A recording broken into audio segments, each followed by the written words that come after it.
Okay, now we want to go to hypothesis testing and confidence intervals, and for both of them we need pivotal quantities. First of all, we want to conduct statistical inference regarding Q prime B, and we want to use the best estimator, which is T prime Y.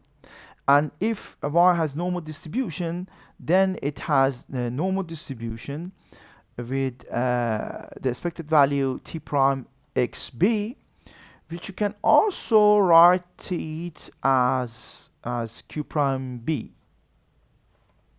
I can write it as Q prime B. Here Q is equal to x prime T, or better say Q prime is equal to T prime X. And the covariance matrix is sigma square T prime T. We know that the variance of T prime Y is equal to sigma square T prime T, which is then equal to Q prime x prime x generalized inverse Q sigma square. And this is actually the variance covariance matrix of Q prime B hat. And you see the expected value of Q prime B hat is QB, because we are working with the Gauss-Markov theorem. And according to the Gauss-Markov theorem, this is the best estimator. After that, we want to also consider the inference for S-linear functions of parameters.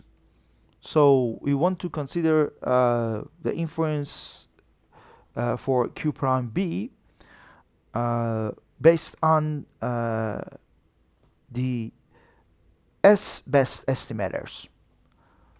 So in this case, we have T prime Y.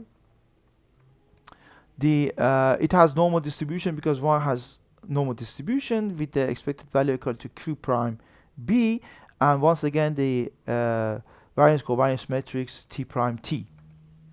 Consider the difference between the small t and capital T. Once again, if I consider the variance of T prime Y is equal to sigma square T prime T, which I can write it as capital Q prime x prime x generalized inverse capital Q sigma square.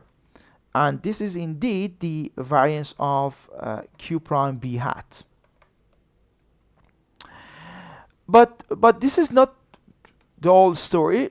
When you assume that Y has a normal distribution with mean eta and variance covariance matrix sigma square I, identity matrix, this sigma square is also an unknown component or element, and we need to estimate it. So we need an unbiased estimator for sigma square.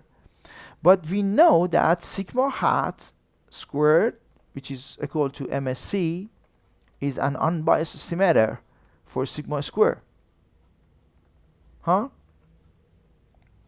And from previous video, you know that you can write it as Y prime E, E prime E inverse, E prime Y divided by N minus R, which then has chi-square distribution and with N minus R degrees of freedom.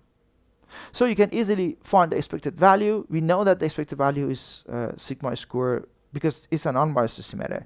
We can also find the variance and other components. But in order to conduct inference, we need to construct pivotal quantity, and we need to use the quadratic forms. Let's consider a recall. I recall, if you remember,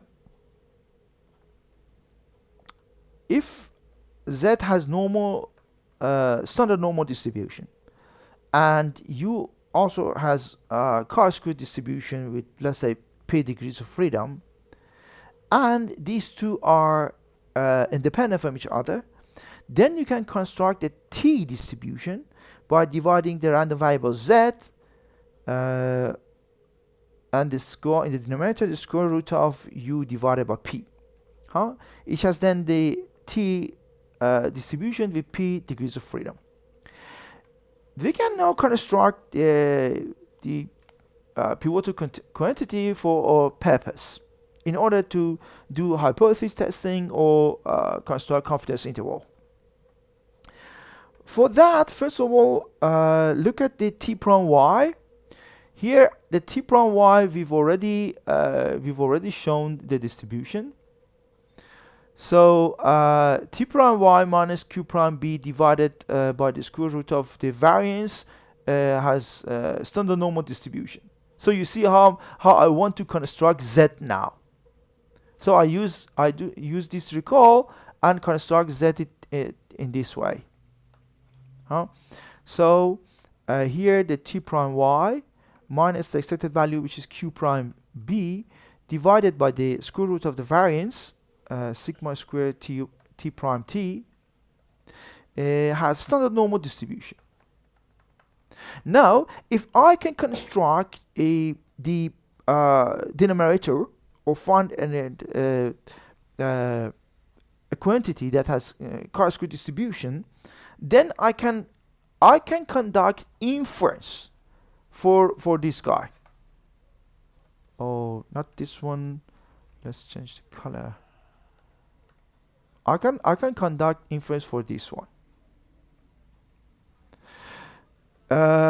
For that, we know from above that we know that MSE has chi-square distribution with n minus r degrees of freedom, or better say the sum of squares of errors divided by n minus r has chi-square distribution with n minus r degrees of freedom.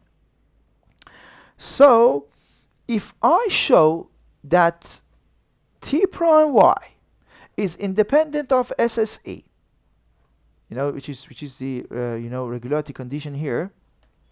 This is the regularity condition. Z minus b it must be independent of u, that you can then conclude that t has t distribution. So if I show that these are independent, then I can easily construct the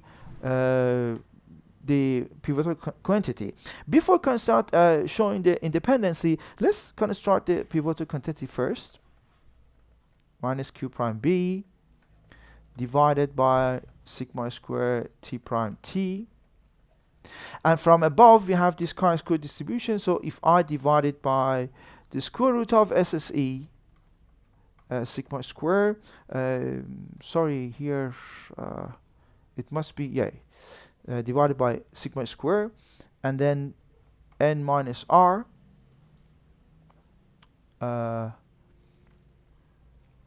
then I must change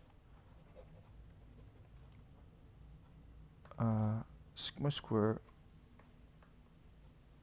Oh no, that was correct. Okay, so it has then, first of all, you can write it as t prime y minus q prime b divided by, if you do a little bit of simplification, then it has the t prime t in the denominator, then the MSE. You can write it simply as MSE. This SSE divided by n minus r. Okay? And according to this theorem, once again, if I show t prime y is independent of SSE, then it has the t distribution with n minus r degrees of freedom, and you can use this pivotal quantity in order to do, or better say, conduct hypothesis testing or construct confidence interval. But now let's look at the independency. Let me change the color. Okay, now let's consider the covariance of t prime y and e prime y. We know that t is in VR and e is in VE. So t is in VR and e is in VE. So and these are mutually independent, so the covariance is equal to 0. Since Y has normal distribution with mean eta and variance covariance sigma square identity matrix, so I can conclude that T prime Y is independent of E prime Y. You know, the covariance is equal to 0. You cannot conclude independency if the distribution of Y is not normal. Since the distribution of Y is normal, then you can conclude the independency. And from that, I can easily then conclude that T prime Y is independent of SSE.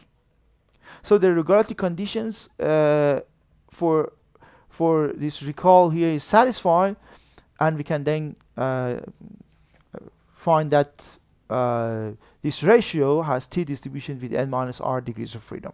Now let's go to the nodes. We've already shown these. So we can then construct the pivotal quantity in order to conduct hypothesis testing. For that, suppose that Q prime B is equal to M. It's just for simplifying the notation. You can write Q prime B instead of M. But I use M just to simplify the notation. You see, we've already proved this part. So the quantity, the pivotal quantity in order to test the null hypothesis, which Q prime B is equal to a specific M, is given by this formula. Sometimes we write it as M0, but not a difference. If you even know it, then you can write it as M0. The purpose of writing M or M0 is to show that, okay, I know the result of Q prime B. So you may assume it's a digit or scalar, and then you can use it in your pivotal quantity. In examples, I will clearly explain that. And interestingly, T has T distribution with n minus r degrees of freedom under the null hypothesis. Okay, and you can also construct 1 minus epsilon confidence interval for Q prime B. This is, of course, the best estimator, or you can also write it as Q prime B hat. So instead of T prime Y, you can write Q prime B hat plus minus the quantile epsilon, half epsilon quantile of T distribution with n minus r degrees of freedom with the square root of the estimated variance of T prime Y, which is T prime T MSE.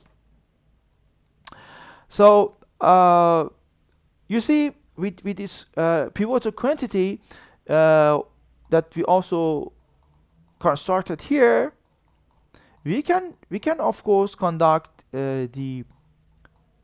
perhaps I've put it somewhere else. We can construct yes, I've put it here. We can construct the confidence interval, 1 minus epsilon confidence interval, or conducting hypothesis testing. I will, in another video, I will go through the examples, and I will explain examples in details. Thank you.